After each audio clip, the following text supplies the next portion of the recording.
Warning! You're about to experience Metamodernism Uncensored, a podcast for diagnosing the cultural rot of the postmodern world and searching for real truth. It's time to question everything, especially yourself. Welcome to Metamodernism Uncensored, the podcast diagnosing our postmodern world and its cultural rot and attempting to push through to achieve metamodern synthesis. Yeah, we've got a really heavy one today. We really do. I mean, imagine a scenario, right? You get your paycheck at the end of a grueling 80-hour week. Oh, man. The best feeling until you open it. Right, exactly. Because you look at it and you watch this massive percentage of it just instantly vanish into the ether of federal extraction. Just gone. Poof. Gone. And you assume, or, at least you kind of hope, that it's going toward fixing the crumbling bridge in your town. Or securing the power grid. Something useful. Yeah, exactly. But instead, you turn on the news and you realize your labor is funding the mass surveillance of your own private digital communications. Which is just wild to think about. It really is. Or it's subsidizing a sudden, undeclared kinetic war in a country you can barely point to on a map. Yeah, a country most people have never even thought about. Right. So today, we are asking a highly dangerous question. If the machinery of the state uses your own money to erode your liberty, at what point does despising that government become, the ultimate act of patriotism? It is, it's the ultimate ideological collision, really. I mean, Right. We naturally want to categorize the world into simple binaries. Oh, for sure. Good guys, bad guys. Exactly. We want to believe that if you love your country, you must inherently support its institutions. Like it's a package deal. Right. Yeah. But stepping into the hyper-complex, hyper-connected reality of 2026, it just shatters that simplicity completely. It really does. We are looking at a landscape of American identity that it requires a completely new framework to understand. And that is exactly the ideological blast zone we are wading into for today's deep dive. I like that, blast zone. Yeah, well, it fits. Because we are exploring a highly charged, incredibly provocative article published just this month, July 2026. Hot off the presses. Yep. It's written by Sean Dempsey for a publication called The Opposition. And the title alone is a psychological tripwire. Oh, it really is. It's called Because I Love America, I Hate Her Government. Wow. Yeah, that pulls no punches. Not at all. Yeah. So the mission today for you, the listener, is to really unpack this radical framework for viewing modern American patriotism. Before we jump in, though, and I need to smoothly interject here just to explicitly state something crucial for you, the listener. Yeah, good call. Because it touches on the core tenet of our show. The source material we are dissecting today contains some incredibly fiery, deeply polarizing, politically charged rhetoric. Oh, absolutely. He goes after everybody. He really does. Dempsey uses a sledgehammer on the administrative state. He eviscerates the right-wing media structures, and he lambasts the left-wing establishment with, equal fury. Nobody is safe in this article. Nobody. So we, as your hosts, want to remind you that we are not taking political sides here. Right. We are acting purely as impartial guides. Our role is to meticulously map out Dempsey's ideas and allow you to understand the arguments without us endorsing or, condemning the viewpoints. Exactly. We are dissecting the anatomy of his argument, not telling you how to vote. So, okay, let's unpack this. Let's do it. To set the stage, Dempsey is writing from the perspective of a New Hampshire Free Stater. Which is a huge detail. It is. If you aren't familiar, the Free State Project isn't just like a philosophical debate club. It's a deliberate demographic strategy. Right. Thousands of liberty-minded people systematically relocating to a single state, New Hampshire. Yeah, to concentrate their voting power. They wanted to engineer a culture around minimal government and maximum personal liberty right from the ground up. And that background heavily informs Dempsey's ultimate thesis here. He is making a desperate plea to completely sever the concept of the nation from the state. Because he sees them as opposites. Exactly. He argues that in our current era, they are diametrically opposed forces. And to understand this, we have to look at the psychological snare that he calls out right at the beginning. Oh, the flatterers of power thing. Yes. The idea that the flatterers of power demand you either blindly adore your government or you completely despise your country. Right. So let's break down exactly how the snare works. Dempsey calls out this deliberate, calculated trick played on the American public by mainstream television outlets. It's so insidious, too. It really is. We can call it the Fox News trick, Yeah. though he points out it absolutely applies across the entire corporate media spectrum. Oh, yeah, MSNBC, CNN, they all have their version of it. Definitely. These outlets continuously, purposefully conflate patriotism, which is, the love of one's actual country, its land, its people, with the love of one's government and its military apparatus. Right. They use the visual symbols of the nation to sell the coercive actions of the state. Exactly. And we have to ask why that conflation happens, right? Like, how does it actually work on us? Well, it's outright state propaganda.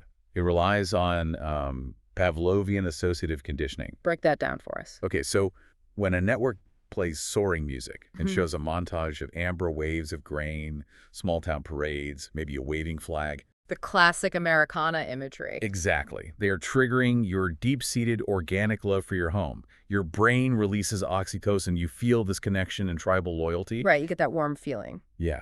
But then, in the very next breath, the anchor explicitly links that organic love to a specific state action. Like a $1 trillion defense appropriation. Or a new domestic surveillance mandate.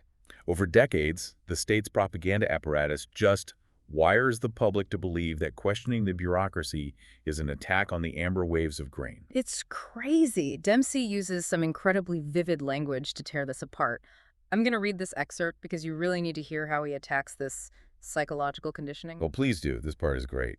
He writes, "These creatures, having mistaken the barnacle for the ship, the parasite for the host, and the tax collector for the nation itself, tell us that patriotism consists in clapping like trained seals whenever the state enlarges its appetite." Man, clapping like trained seals. It's so visceral. And the biological framing there, host and parasite, ship and barnacle.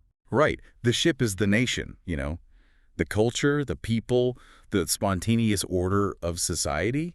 And the barnacle is the bureaucracy that attaches itself to the hull. And what does a barnacle do? It doesn't help the ship sail. No, not at all. It creates hydrodynamic drag. It slows the vessel down, degrades the wood, and leaches resources. Yet the media points to this massive crusty layer of barnacles and tells the passengers, hey, look at this beautiful ship. Yeah. To bring this out of the nautical world, I was thinking about an analogy for this. Imagine you live in a historic, absolutely gorgeous apartment building. Okay, I'm picturing it. It's got beautiful architecture, amazing neighbors, a courtyard where everyone actually knows each other. You love this building. Sounds idyllic. It is. But it's managed by the most corrupt, tyrannical, invasive homeowners association you can possibly imagine. Oh, the dreaded HOA. I know it well. We all do. And let's look at the mechanism of how that HOA operates, because it perfectly mirrors Dempsey's critique of the state. Right, because the HOA doesn't just collect fees to fix the roof anymore. No. They start employing security to monitor when you come and go. They dictate what color you can paint your living room walls. They embezzled the maintenance funds to throw lavish catered retreats for the board members. Exactly. And how do they justify it? By sending out a glossy monthly newsletter featuring beautiful photos of the courtyard and the historic architecture. Claiming that their exorbitant fees and strict rules are the only reason this beautiful community exists at all. Yes. They weaponize your love for the building. But if you stand up at a meeting and say, I absolutely despise this HOA, I hate this management structure, no rational neighbor would look at you and say, wow, you really hate our apartment building. You must hate living here. Yeah, no one would say that. Right. You don't hate the building, you hate the HOA because you love the building and want it to thrive without parasites draining it. And Dempsey is arguing the exact same thing about America. You can love the physical and cultural reality of it while harboring a deep, blazing hatred for the bureaucratic leviathan in Washington, D.C. But if we successfully decouple these two concepts, if we establish that the state and the country are fundamentally different entities, what exactly does the country look like without the state? Well, Dempsey spends a significant portion of the essay exploring exactly that. He sets up this brutal juxtaposition between his romantic ideal of the nation and the reality of the bureaucratic machine. Let me read how he defines the nation, because it's vital to understand what he believes is actually worth defending. Yeah, this is a beautiful paragraph. He writes, America is the farmer looking out over his field at dawn. It is the mechanic teaching his son how to turn a wrench. It is the mountains of New Hampshire, jazz and bluegrass. The absurd and glorious confidence of a people who once believed they could cross a continent and be left alone. What's fascinating here is the complete absence of coercive power in that description. Yeah, there's no force there at all. None. There are no politicians. There are no agencies. Dempsey's America is entirely defined by organic, voluntary human action. It's very grassroots. Right. It is the concept of spontaneous order. Economists like F.A. Hayek champion this. Spontaneous order is the idea that complex functioning systems like language, culture, or jazz music evolve naturally from the bottom up. Just through the voluntary interactions of individuals. Exactly. Without any central planner dictating the rules. Yeah.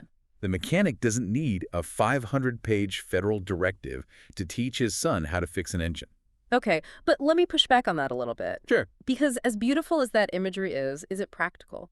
We aren't a nation of a few million agrarian farmers anymore. That's a fair point. We are a hyper-connected digital society of 330 million people facing global supply chain crises, pandemics, international trade wars. Right. It's incredibly complex. Doesn't this romantic vision of spontaneous order kind of fall apart at a massive scale? I mean, you can't run a continental electrical grid on jazz and bluegrass. Don't we need a massive administrative state just to keep the lights on? That is the exact counter-argument the proponents of the managerial state always use. Right. They argue that complexity requires centralized management.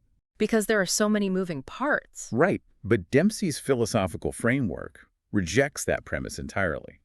He would argue that the complexity of modern life is precisely why central planning fails. Wait, really? Because it's too complex to manage. Exactly. The more variables you have, 330 million people making billions of daily economic calculations, the more impossible it becomes for a small group of bureaucrats in Washington to efficiently manage it. So when they try, they just mess it up. They don't create order, they create artificial bottlenecks, misallocate resources, and stifle the very innovation that solves those complex problems. Which perfectly sets up his dark mirror to the jazz and the farmer. He defines the government, and the contrast is kind of nauseating. Always a stark contrast. He describes the state as the swollen, self-worshipping machinery of agencies, departments, bureaus, and professional explainers of why liberty must be postponed until after the next emergency. That phrase, professional explainers, is just brilliant. It is the key to understanding the mechanism of the administrative state. Because they don't actually build anything. Right. The bureaucracy doesn't produce tangible value. It doesn't grow the food or build the microchips. Yeah. Its primary export is compliance. Wow. Its primary export is compliance. And to maintain its funding and authority, it must constantly justify its own existence. So it does this by creating a permanent state of crisis. There is always a new emergency. Always. An economic downturn, a foreign threat, a public health scare. The professional explainers use it to argue that your constitutional liberties are a luxury we simply can't afford right now. You feel that every single day. I mean, think about a small business owner right now in 2026. Oh, they are getting crushed. Absolutely crushed. You wake up at 4 a.m., you risk your own capital, you pour your soul into your bakery or your tech startup. And then the government steps in. Right. Before you can even open your doors, you have to navigate local zoning boards, federal employment taxes, OSHA compliance officers, environmental impact studies, licensing fees. It's endless. You legitimately have to wonder if you are working to build a legacy for your family, or if you are just an unpaid tax collector working to feed the treasury. And that creates a profound, crushing psychological burden. When the government ceases to be a background mechanism that protects basic negative rights, like the right not to be murdered or robbed. Right, the stuff it's supposed to do. Exactly. When it stops just doing that and instead becomes an omnipresent leviathan demanding your time, money, and behavioral compliance, it suffocates the cultural soul of the nation. The organic America is crushed under the weight of the administrative America. Exactly. Which forces us to ask the million-dollar question. If the founders designed a constitutional republic specifically to prevent this exact scenario, how did we get here? It's a tragedy, really. The founders were acutely aware of human nature. They were students of history, specifically the fall of the Roman Republic. They knew power inherently seeks to expand. Yes. So they designed a system of checks and balances, pitting ambition against ambition, to starve the state of the oxygen it needs to grow into a leviathan. But Dempsey argues that the architecture has been fundamentally subverted from the inside. Subverted and essentially ignored. He says the government is currently run by a political class that swears an oath to a constitution they actively despise or just view as an outdated inconvenience. Which brings us to the 2026 reality check. Right. Looking at the geopolitical and domestic reality we are sitting in right now, today, how could any true-meaning patriot not hate the American government? If you look at the empirical data of state action versus constitutional intent, it is a very, very valid question. I mean, let's look at the absolute disaster of the last few months. We are drowning in a national debt that just eclipsed catastrophic new thresholds. It's mathematically unpayable at this point. Exactly. It essentially guarantees that unborn generations will be born into indentured servitude just to service the interest payments. And then we have the reality of rampant, endless war. We all watched the peace agreement with Iran, which we were told was completely secure, just completely evaporate. We are right back into the machinery of conflict, deploying troops, launching strikes, and nobody in Congress actually voted to declare a war. And that specific mechanism, the failure to declare war, is the cornerstone of Dempsey's critique here. He calls Congress a theater of cowards. Theater of cowards. That's brutal. We need to analyze how this theater operates structurally, because it's important. Yeah. The Constitution explicitly grants the power to declare war solely to Congress, the legislative branch. Right, Article 1. Exactly. This was done purposefully so that the representatives closest to the people, the ones whose constituents would actually be dying on the battlefield, had to put their names on a public ledger and vote for the bloodshed. But they don't do that anymore. I mean, they haven't officially declared war since World War II, so how do they get away with it? Through structural loopholes. Yeah. Things like the War Powers Act of 1973 and overly broad authorizations for use of military force, or AUMF. Ah, right, the blank checks. Congress intentionally outsources its gravest responsibility to the executive branch. They pass these vague resolutions that give the president a blank check to conduct military operations globally. But why? Why would Congress give up that much power? Because of the political incentive structure. By abdicating their constitutional duty, Congress completely shields itself from accountability. Oh, wow. So they don't have to take the blame. Exactly. If a military intervention goes horribly wrong, if it turns into a 20-year quagmire, the members of Congress can go on the Sunday morning talk shows and aggressively criticize the president's handling of the conflict. They get to play the role of concerned watchdogs on television. Yes. But if the operation is a quick success, they rush to the cameras to claim they always supported the troops and funded the military. It's a win-win for them. They fund the war machine in the shadows of omnibus spending bills, but they completely avoid the political risk of a formal declaration. It is pure, cowardly theater. Okay, but I'm going to challenge Dempsey on this because it feels a bit anarchic. For it. Didn't the founders create the role of commander-in-chief for a reason? We live in an era of hypersonic glide vehicles, cyber warfare, asymmetric terrorism. The threats are definitely faster now. Right. If a threat materializes in minutes, we need an executive who can act instantaneously. You cannot wait for 535 members of a deeply polarized Congress to debate for 3 weeks, file cloture motions, and hold hearings while missiles are literally in the air. That's true. The president has to have the latitude to defend the nation without a permission slip. It's a compelling pushback, and honestly, it's the exact logic the national security apparatus uses to justify executive supremacy. Right, but what's Dempsey's response? Dempsey's framework demands we separate rapid defensive response from sustained imperial campaigns. Okay, that makes sense. The founders understood repelling sudden attacks, but they did not spill blood to discover, by some mysterious alchemy, that Commander-in-Chief translates to Emperor of the Earth. Wow, Emperor of the Earth. The role was designed to ensure civilian oversight of the military after a war was legally initiated by the people's representatives. It wasn't meant to bypass them entirely. Never.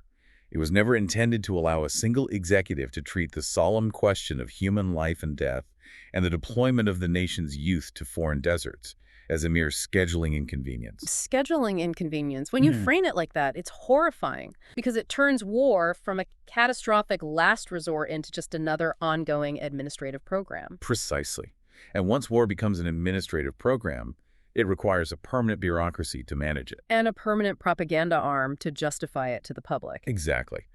Which leads us directly into how the state manipulates human psychology to maintain this permanent footing. Yes. Dempsey dedicates a massive portion of his argument to what he calls the moral vocabulary of empire and humanitarian bombs. This section is incredible. This is where he dissects how language is weaponized to justify state violence. I want to read this paragraph because it is arguably the most searing indictment in the entire piece. Go ahead. He writes, We are told these bombs are humanitarian. How marvelous. The child does not die. He is liberated from the burden of breathing. The village is not destroyed. It is introduced to democracy from above. Murder becomes policy. Theft becomes taxation. Spying becomes security. Liberated from the burden of breathing. The dark sarcasm there is meant to shock the listener out of their linguistic conditioning. It definitely works. It's chilling. What we're talking about here is cognitive linguistics. Have you ever heard of the Sapir-Whorf hypothesis? Remind me how that works. It suggests that the language we use fundamentally shapes how we perceive reality. And the state understands this intimately. So if they change the words, they change how we feel about the action. Exactly. If the government issued a press release saying, "We are going to incinerate a village of innocent civilians because an enemy combatant might be hiding in a basement in order to secure a pipeline route," the public would riot. The moral revulsion would be instantaneous. Right. So they completely sterilize the language. They scrub all the blood out of the vocabulary. They employ euphemisms that bypass the emotional centers of the brain. They don't say dead civilians. They say collateral damage. They don't say war. They say kinetic military action or overseas contingency operations. They describe the bombing of a sovereign capital as a humanitarian intervention. And by sanitizing the language, they anesthetize the conscience of the voting public. They make the horrific sound clinical, bureaucratic, and therefore acceptable. It's the ultimate gaslighting, and it's not just a few politicians doing this. Dempsey points out that this linguistic manipulation sustains an entire massive ecosystem. Oh, it's a huge industry. Think about the military-industrial congressional complex. You have the defense contractors who literally manufacture the drones and the munitions. They funnel millions in campaign contributions to the politicians. And then the politicians approve the bloated defense budgets. Exactly. Then you have K Street lobbyists who walk the halls of Congress selling the absolute necessity of foreign intervention. And don't forget the think tanks in Washington. Right, these supposedly neutral, high-minded academic institutions who are funded by the contractors to write the white papers, providing the grand geopolitical theories that justify the intervention. It's a complete circle. And finally, you have the media networks, whose boards of directors often overlap with the defense industry, selling the panic and the sanitized narrative to the public on the evening news. It is a closed-loop system of perverse incentives. Every single node in that ecosystem profits from continuous conflict, whether they are gaining financial wealth, expanding their political power, or driving television ratings through fear. Peace is fundamentally unprofitable for the state and its flatterers. Exactly. And this permanent discovery of enemies, which we are witnessing yet again with the collapse of the Iran peace deal, conveniently demands more funding, more secrecy, and the erosion of constitutional restraints. And this perfectly ties back into the cultural rot we promised to diagnose at the top of the show. It really is a rot from the inside out. When a nation's core economic engines and political structures are entirely dependent on perpetual conflict and the deliberate deception required to maintain it, the moral fabric of the culture rots. You cannot be an empire abroad and a republic at home. Which brings us to the truly chilling pivot in Dempsey's thesis. The mechanisms of control, the surveillance technologies, and the contempt for due process that the state develops to manage its foreign empires, they never stay overseas. Historically, they always migrate back. Always. The tools of imperial control are inevitably turned inward on the domestic population. And that brings us to the domestic boot. We have to look at the surveillance state and how the government extracts the wealth to pay for all of this. Let's look at the reality of 2026. It's not a pretty picture. Dempsey warns about the state peering through the keyhole and calling it vigilance. Again, the linguistic trick. Vigilance sounds heroic. Warrantless mass surveillance sounds tyrannical. The mechanism of modern surveillance is beyond anything the founders could have conceived, which makes adhering to the principle of the Fourth Amendment even more critical. Because the technology is just so pervasive now. In 2026, the state doesn't need to physically break into your house to rifle through your papers. The integration of AI-driven data scraping, the push towards central bank digital currencies where every financial transaction can be tracked and theoretically blocked. The biometric scanning. Every citizen is functionally treated as a pre-suspect. Exactly.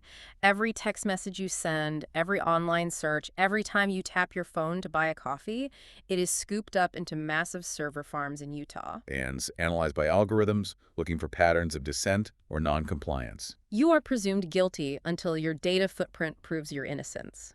Dempsey is arguing that any true patriot should burn with righteous anger that a government founded specifically to secure liberty now demands total access to the most intimate corners of our lives under the guise of keeping us safe. But how does the state actually force the public to pay for their own subjugation?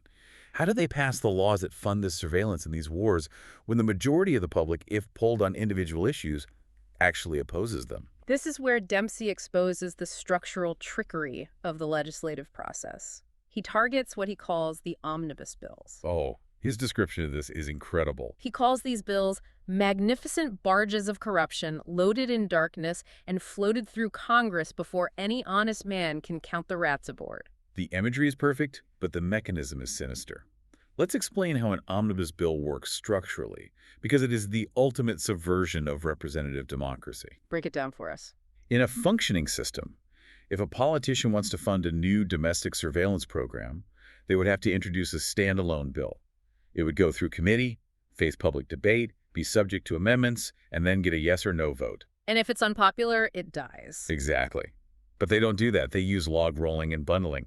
They create a 4,000-page piece of legislation that combines funding for literally everything. Dempsey calls them the big, beautiful bills. And it operates like a mafia extortion racket. It really does. The political class takes essential, popular items that the citizens desperately want and need, like emergency disaster relief, funding for veterans' hospitals, or basic highway infrastructure repairs.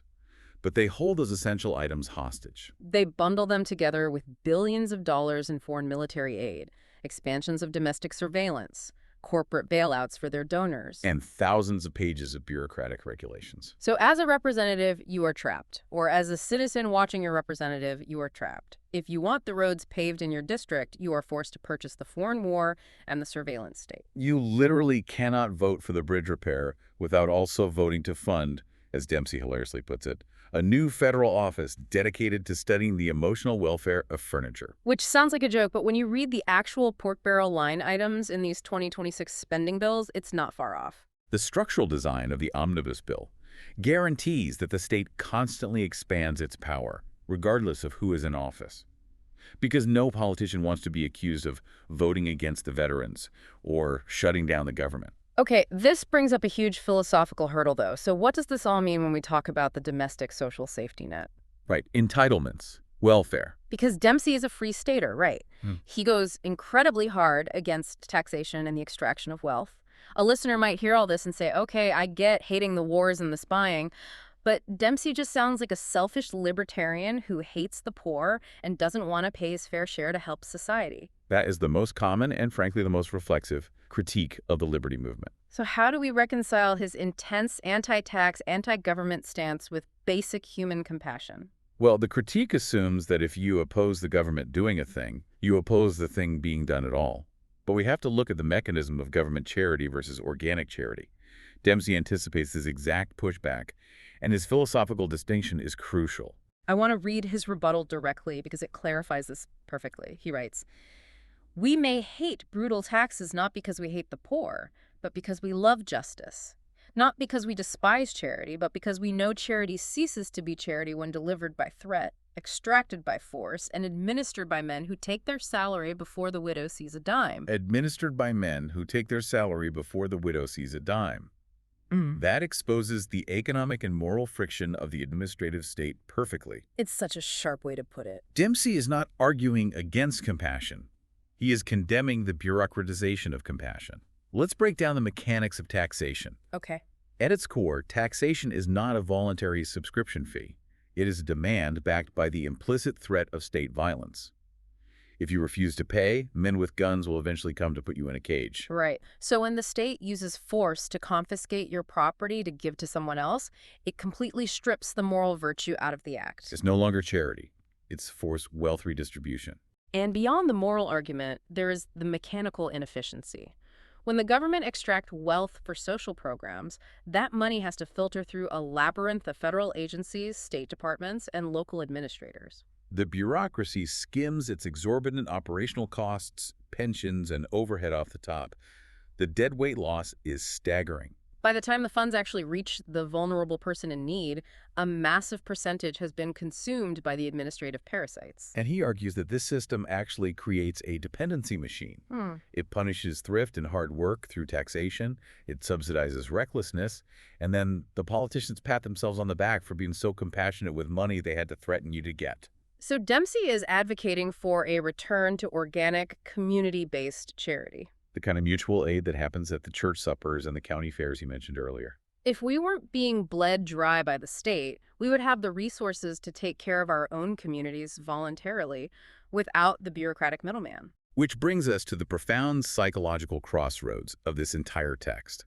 We have mapped out a system characterized by structural cowardice, manipulated language, unconstitutional surveillance, extortionary legislation, and the forced extraction of wealth. We have established a deep, burning, righteous resentment towards this machinery. The ultimate question is, how does a person walk around with all this rage at the system, but still call themselves an American patriot? This is the climax of our deep dive. This is the synthesis we promised at the beginning of the show. How do we resolve this immense cognitive dissonance? If we connect this to the bigger picture, it requires a metamodern framework.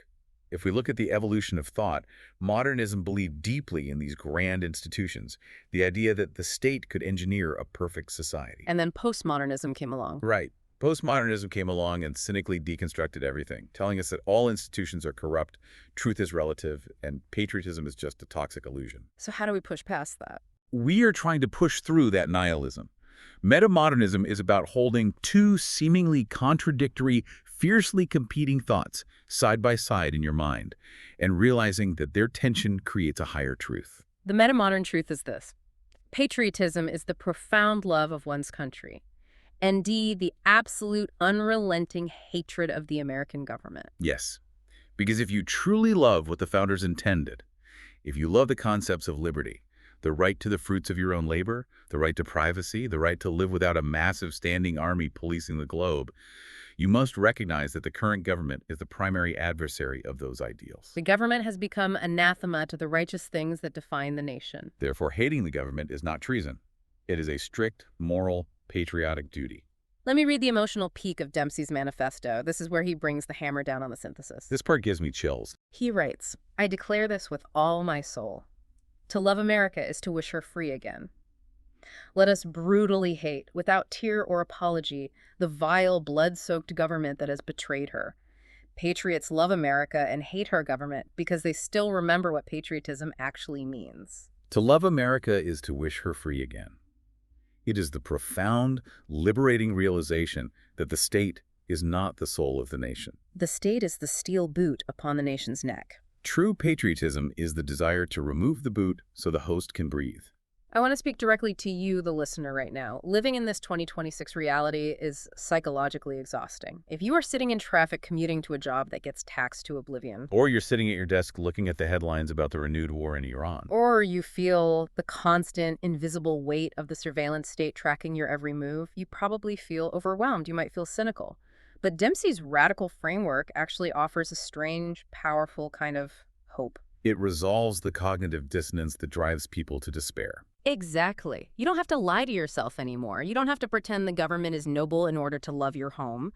You don't have to compromise your morals or blindly support a corrupt, violent state just to feel a connection to your neighbors, the mountains, the culture, and the fundamental ideals of human liberty.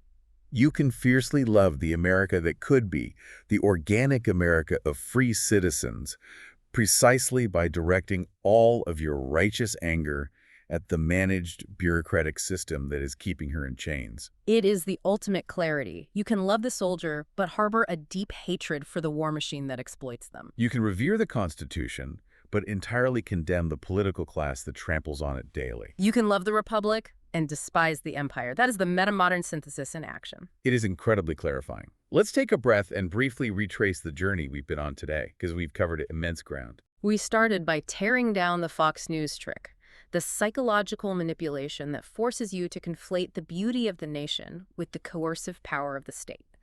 We established that you can love the apartment building while going to war with the HOA. We dissected the stark contrast between Dempsey's organic, voluntary America of spontaneous order, and the swollen, extractive machinery of the administrative state that demands constant compliance. We looked at the constitutional betrayal, the theater of cowards in Congress who use structural loopholes like the War Powers Act to outsource war and avoid accountability. While hiding behind the Orwellian sanitized language of humanitarian bombs. We connected this to the grim realities of 2026, the collapse of the Iran peace, the crushing debt, and the omnipresent domestic surveillance state that is funded through the legislative extortion of omnibus bills. And finally, we arrived at the metamodern truth, that in order to truly love the host, you must fiercely hate the parasite.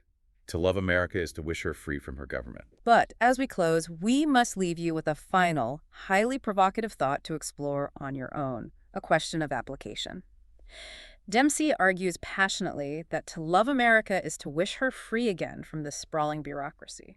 But if we return to that early biological metaphor, what happens when the parasite has grown so large that it is deeply intertwined with the host's nervous system? Oh man, if the barnacle is larger than the ship. Exactly. If the state has spent the last century embedding itself into every facet of healthcare, infrastructure, currency, and commerce, is it even structurally possible to scrape it off without sinking the vessel entirely? That's the real question. What does a peaceful transition back to the founder's vision of localized voluntary community actually look like in the heavily managed, hyper-interdependent world of 2026? Can you dismantle a leviathan that 330 million people currently rely on, even if they hate it, without triggering total systemic collapse? That is a staggering question, and it's something you are going to have to chew on long after this audio stops playing. Thank you so much for joining us on this deep dive. Keep pushing through the noise. Hold on to those complex, contradictory truths, and never stop questioning the narratives handed down by the flatterers of power. We'll see you next time.